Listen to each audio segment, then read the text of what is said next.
A ver, la conciencia. Es probablemente el mayor misterio al que nos enfrentamos. La ciencia, la de toda la vida, parece tenerlo claro. Es como un software, uno súper complejo, que corre en el hardware de nuestro cerebro. Pero, ¿y si esa idea, esa que casi damos por sentada, estuviera completamente equivocada? Pues hoy nos vamos a meter de lleno en una teoría radical, una que une nuestra mente con las leyes, bueno, bastante extrañas de la física cuántica. Y esta cita, bueno, es que es perfecta para arrancar, porque la teoría que vamos a desgranar hoy choca de frente con una de las ideas más asentadas de la neurociencia, eso de que nuestra mente no es más que un ordenador, al fin y al cabo. Así que esa es la pregunta del millón. ¿Es el cerebro solo un ordenador? ¿Uno biológico, pero un ordenador al fin y al cabo? Durante décadas, la respuesta oficial ha sido un sí rotundo. Pero, volviendo a la cita, ¿y si esa gran certeza simplemente no es así?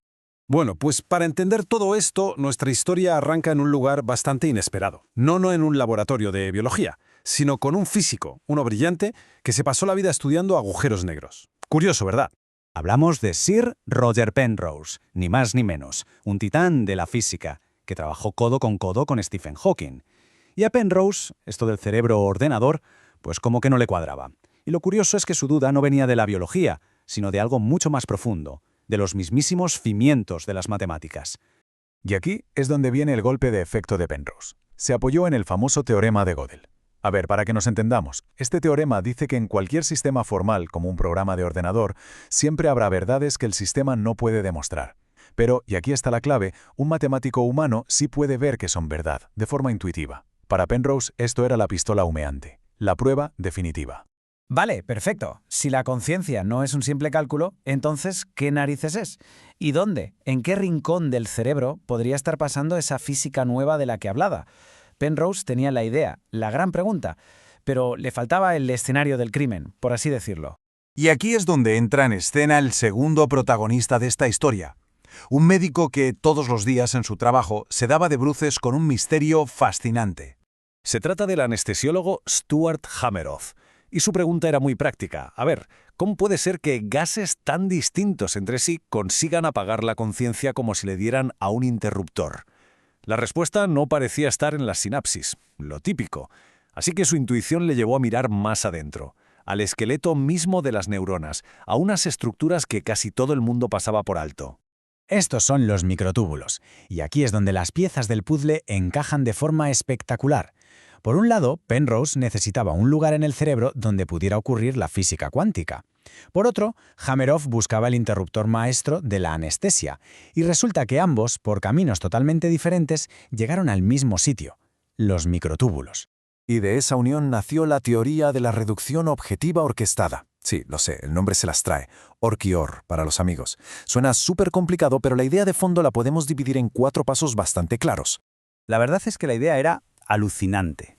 De repente, cada momento de experiencia consciente estaba conectado a una de las cosas más raras y fundamentales del universo, el colapso de la función de onda. Pero claro, había un problema gigantesco, un muro que parecía imposible de escalar. Claro, la comunidad científica no se quedó de brazos cruzados.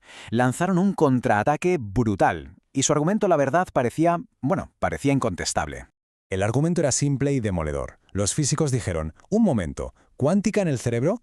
Imposible. Para que los efectos cuánticos funcionen, necesitas un frío casi absoluto, aislamiento total, cero ruido, y el cerebro es, pues todo lo contrario, caliente, húmedo y escandalosamente ruidoso.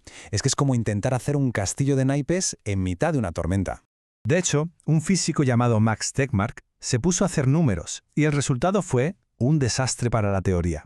Calculó que cualquier estado cuántico en un microtúbulo sobreviviría, atención, 10 elevado a la menos 13 segundos. A este proceso se le llama decoherencia. Es básicamente el ruido del entorno que destruye la magia cuántica. Y esa cifra era sencillamente ridícula, demasiado corta para nada. Para que nos hagamos una idea, eso es un femtosegundo, millones de veces más rápido que cualquier proceso cerebral conocido. Así que, durante casi 20 años, la teoría OR se quedó en el cajón de las ideas bonitas pero imposibles. Caso cerrado, parecía. Pero entonces, como en las buenas historias, hubo un giro de guión, y las pruebas que empezaron a resucitar la teoría vinieron de donde menos se esperaba. Resulta que empezamos a descubrir que la propia naturaleza es una experta en ingeniería cuántica. En serio, La fotosíntesis, la forma en que las plantas convierten la luz en energía, usa coherencia cuántica a temperatura ambiente. Y las aves, para orientarse, usan un mecanismo cuántico para ver el campo magnético de la Tierra. De repente, la idea de que el cerebro era demasiado cálido y húmedo ya no sonaba tan definitiva. La vida, por lo visto, ya sabía cómo proteger estos efectos. La pregunta era obvia. Si las plantas y las aves pueden, ¿por qué no el cerebro? Y entonces, en 2014, llegó la primera prueba directa. Un equipo de investigadores encontró algo que lo cambiaba todo. Encontraron vibraciones cuánticas dentro de los microtúbulos, tal y como predecía la teoría. Y lo más importante, nuevos cálculos demostraron que la estructura de los microtúbulos podía proteger esos estados cuánticos durante milisegundos. ¡Milisegundos! Eso sí que es tiempo suficiente para que sea relevante en el cerebro. La teoría ya no era imposible, ahora era plausible, y lo más gordo estaba por llegar. Y esto nos lleva a un experimento muy reciente, de 2024. Uno que para muchos ha supuesto un antes y un después en todo este debate. Atención a esto porque es increíble. Por primera vez se detectó entrelazamiento cuántico real entre neuronas. Pero es que hay más. Ese entrelazamiento desaparecía por completo cuando se aplicaba un gas anestésico y se hacía más fuerte cuando las neuronas se activaban de una forma que imita la atención. A ver, esto no es la prueba definitiva de Orcheor, seamos claros, pero es una anomalía brutal, algo que el modelo del cerebro ordenador no sabe muy bien cómo explicar. Entonces, ¿en qué punto estamos? Pues el debate está al rojo vivo. Por un lado tenemos las teorías clásicas, como la del espacio de trabajo global o la de la información integrada. Para ellas, es probable o posible que un ordenador clásico pueda llegar a ser consciente. Pero para Orch o Or, la respuesta es un no rotundo. Imposible. Y claro, esa diferencia es abismal. Porque lo que propone Orch-Or es un cambio de perspectiva radical. La conciencia no sería algo que el cerebro fabrica desde cero como un programa, sino algo que ya existe en el universo, una característica fundamental a la que el cerebro, gracias a su evolución, ha aprendido a acceder. Y esto nos lleva a la última pregunta, la más profunda de todas.